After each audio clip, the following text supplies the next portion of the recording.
Hello, welcome to Quackalope. Thank you for being here. Today I'm bringing you a Kickstarter preview video of Phantom Epoch, a brand new cooperative campaign game set in the starry skies above, with some dystopian sci-fi tropes, some very, very classic and approachable RPG tendencies, and a whole interesting set of mechanics and stories to explore. This is one that you should be paying attention to. Now, this is a sponsored preview video, so please swing over to the link in the top of the video description and check out the Kickstarter page, follow along, and if this seems like the right game for you, go ahead and back it, I suppose. So, Phantom Epoch, what exactly is happening here? I'm going to start with a quick overview of the general concept of Phantom Epoch so you can know what the mechanics are doing, and then we're going to circle back around and start talking about some of the things that are the most important to me, which is the theme, flavor text, and how you actually create and develop your character, because character creation and enemy creation in this game are very, very compelling. So the core structure of Phantom Epoch is going to be similar to games such as Gloomhaven, for instance. It's a roguelike kind of dungeon crawl, sort of, where you have some map tiles that are being explored or opened up, but for the most part you'll have scenario-based campaign RPG sessions. Most of these scenarios will deal with accomplishing one main objective, as well as destroying or removing or avoiding any of the enemies that pop out onto the board. You'll have your character boards, which are going to be composed of various different pieces of armor and gear. You're going to have some of the items that you can have, classic things like healing potions and more unique things that you might find in a sci-fi environment. You're going to have your unique character type, like the warrior or the archer, and then also your character class, which is going to be the sort of race or history of the character you're playing. Now, all of these can be combined with the simple two-card system that will result in a very unique deck of cards. Depending on who you're playing and how you're playing them, the different abilities and mechanics that you have will shift and change, and we'll see that reflected over here in the enemy decks as well. You might be fighting a warrior, other, or a scout other, and depending on what these two terms are, what the name of the creature you're fighting is, the cards will combine, the actions and abilities will combine, and you'll be facing or fighting against something unique every single time. So we'll be working off a core system of cards. These cards are going to have one basic ability on them. They're typically going to have some type of movement ability, an attack ability, or other sort of modifiers. They're also going to have an initiative, which you can see in the top right corner here. That initiative is going to set who goes first or who goes last in the turn order, depending on how high or low that number is. And you can play multiple cards depending on how fast your creature is. For instance, over here, my Grellock has a action potential of 9. Now, that action potential of 9 means that I could play the 5 and the 4 going, well, as slow as possible, using every single second to my ability. Or I could just go ahead and fight dirty with a 3 and just get the first punch in right away, but I go quicker and I potentially do less things. Along with the special abilities of each one of these cards, you can also do a basic attack or a basic move with each one as well. The move is going to be based on the number of action potential they use, and the attack is going to be a fairly straightforward punch in the face. You will be able to upgrade your characters as you progress through the game, gaining skill points, new technology, and the resources necessary, the spark necessary to utilize that technology in future campaign sessions. Now, that spark, that energy, is also used to purchase brand new gear, so the currency of the game also is a resource of the game that you have to strategize and balance. The main board here is very, very interesting. It's going to be split into two notebooks, one containing the information that you need in the various different sessions or scenarios you'll go through, with various stops indicating what you have to do in order to move on through the story, and the rest of it is going to be the actual battle maps. And one of the things that I have to applaud the creator and the designer for is customized art and graphics that develop on top of these battle maps. Now, some of them are familiar, some of them look very similar, they're in the same location, the same environment, the same part of the ship, but they do change from session to session. Along with that, the very initial basic setup is here on the board as well. So when you're starting, you'll pop everyone into their appropriate spaces and you'll begin playing. It's only until you've actually started and have the game up and running that the board will start to change and develop. Sometimes you'll have situations where something new pops out onto the board, a doorway opens, more people spawn. like this one here, and the board will indicate where and how they spawn based on a grid system around the outer edge. This is a system that has a lot of potential for modularity, has a lot of room for flexible play in various scenarios going back to other maps that you've already used, and gives you the option to have something be quick and easy to play while still having a lot of depth to it. Moving over to the other side of the boards that we have here, a few other things that you should know. One of the core story elements of this game is finding the Phantom Epoch itself. You're going to be on a spaceship of some sorts, a lost, distant, forgotten civilization, a people that have been abandoned, and here on this ship, you're going to be using the technology that you find to slowly upgrade, gain resources, and discover or solve the mysteries, right? It's a classic Wild West, Lost in Space style thing. Something has happened and you have to figure out what exactly it is. Now, the story so far has been written extremely well. I've really enjoyed it. I'll give you some flavor text, but I'm sure they have piles and piles of flavor text over on the campaign page as well. So if you're a story person, give it a read through, give it a listen, see if it's the type of story that compels you or draws your attention in. For me, I'm having a lot of fun exploring and diving into the different elements of the story and just now starting to go on some of the snaking pathways or the various different splitting pathways you can follow to discover more information about each region and each location you're in. So over here is going to be the ship module. Now, in the section we were able to unlock the laboratory, which gives us the chance to use resources to find more items. Those items then can be bought and purchased or sold to upgrade our characters. We also are going to have a set of character decks. We're going to have the resources, event decks, and expeditions that we can go out on. And then I have my character who I was playing here, which is going to be Slink, who's a little bit more of a berserker. He can run forward fast, he can hit hard, he does a lot of damage. Finally, you can see up here one that is called the Mutant Greylock. This is one of the bosses you have to fight.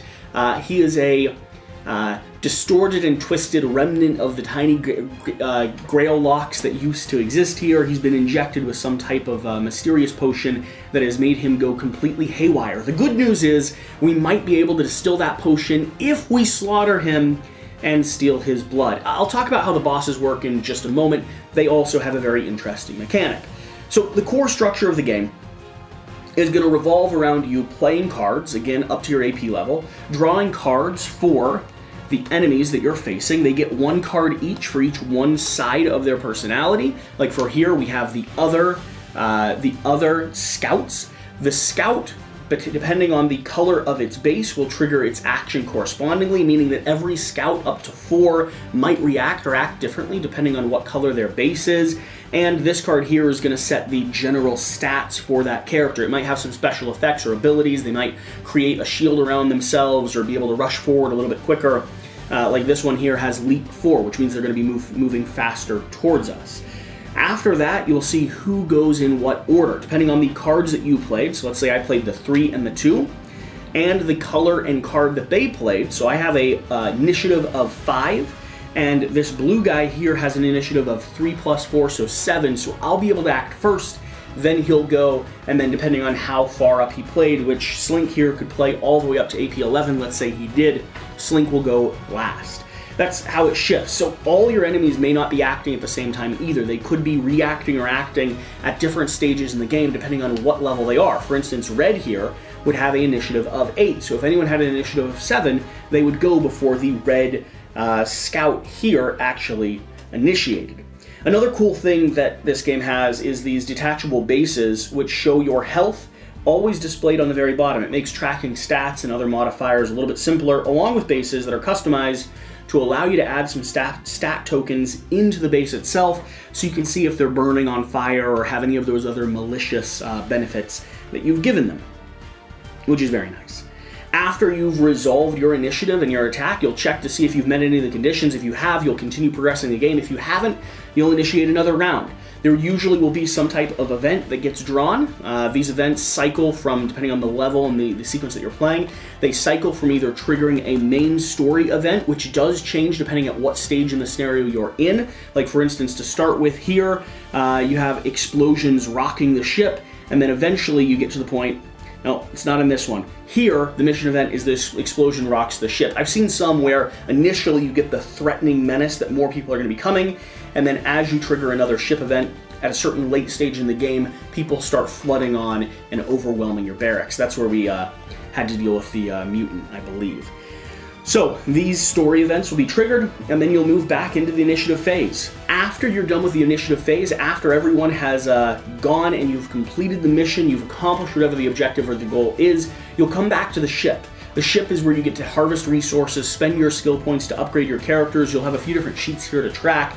You'll reveal or recall any information that you might have gotten along the way, because there's these orbs that start revealing parts of the story to you. You'll check different texts and be able to flip to pages of the book where you might be able to see what missions you have coming up. Along with that, during this stage, you'll be able to go on expeditions, and they have a whole deck of expeditions. These are story-rich expeditions that give you potentially new story pathways to go down, but also a lot of resources to harvest, bring back to camp, and allow you to continue progressing and upgrading your characters. So that's the general puzzle of the game. That's the structure and the flow you're going through. It has some elements that feel very similar to like a Gloomhaven-esque approach with the card play, the RPG style setting, but I do think there's some things that make this stand out compared to some of the other games in this similar genre. One of those main things has to be the way that you actually put enemies together. Let me show you how this works. So here I have a human, and here I have an archer.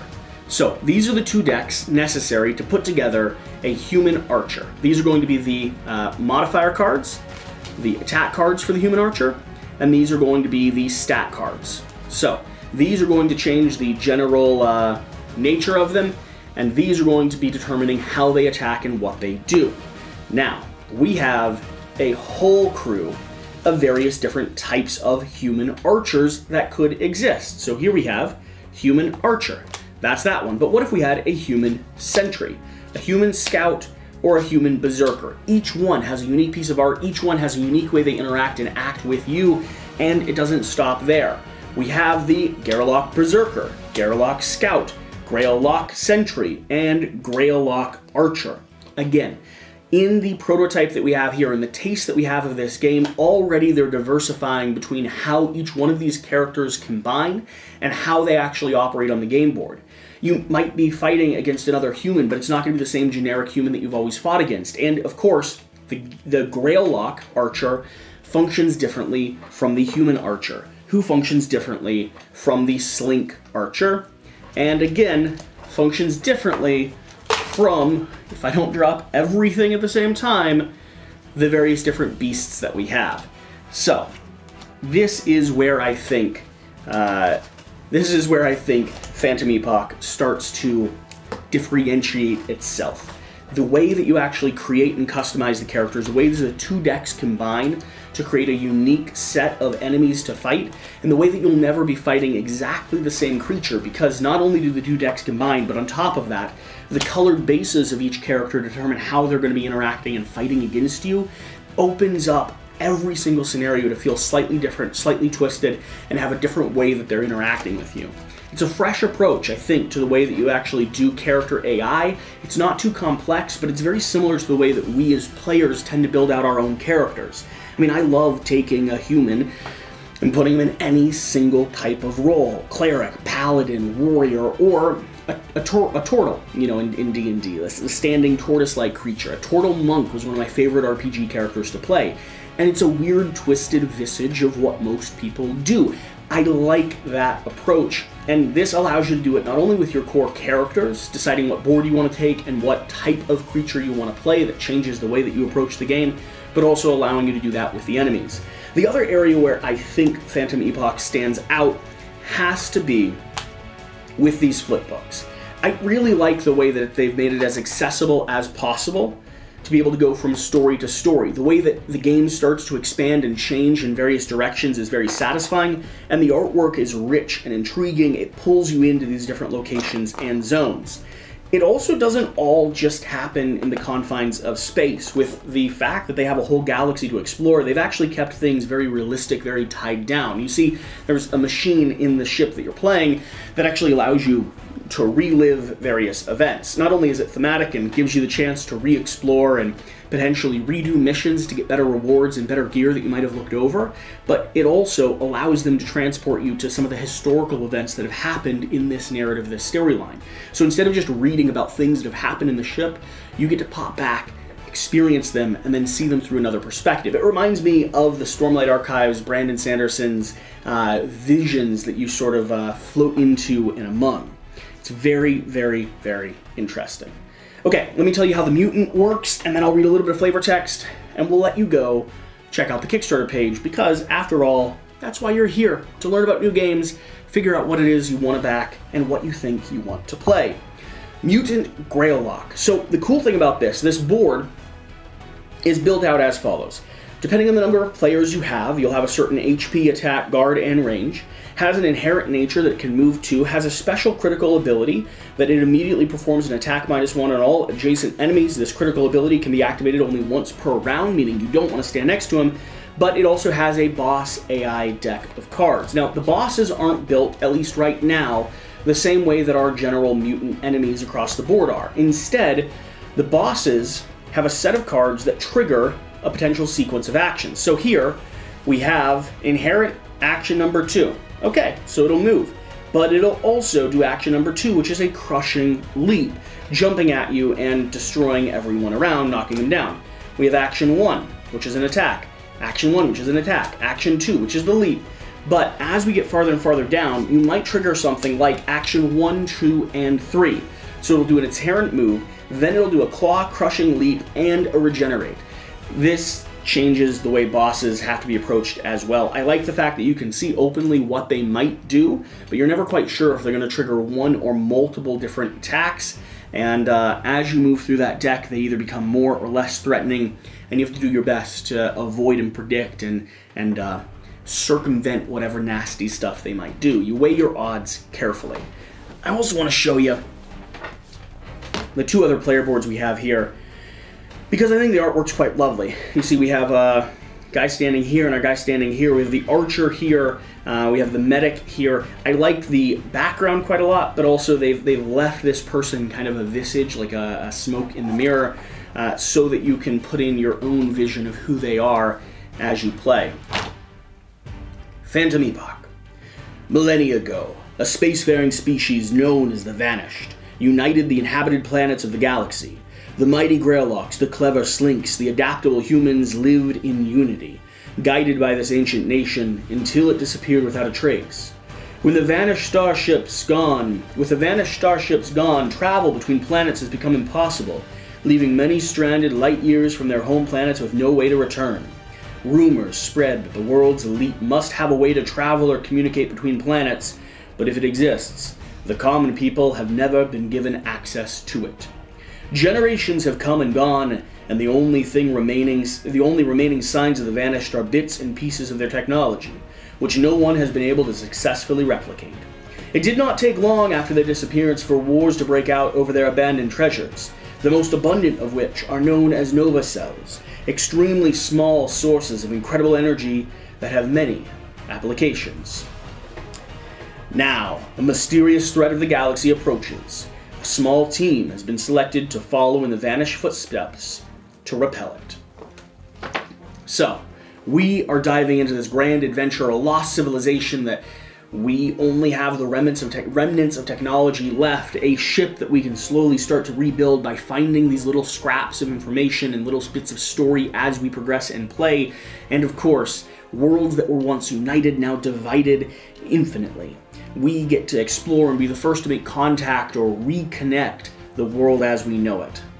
Excited to dive into the story, looking forward for a final copy of this to actually hit the table in front of me. For now, this prototype is all I have, and this video and everyone else's videos are all you have. So if you've watched to this point, please leave a comment down below. Let me know any questions you might have. I'll do my very best to answer them, and like always, swing over to the Kickstarter page, give it a look, give it a back, support this publisher, and whatever you do, remember to do the important thing, get out and play some games. We'll see you next time. Bye.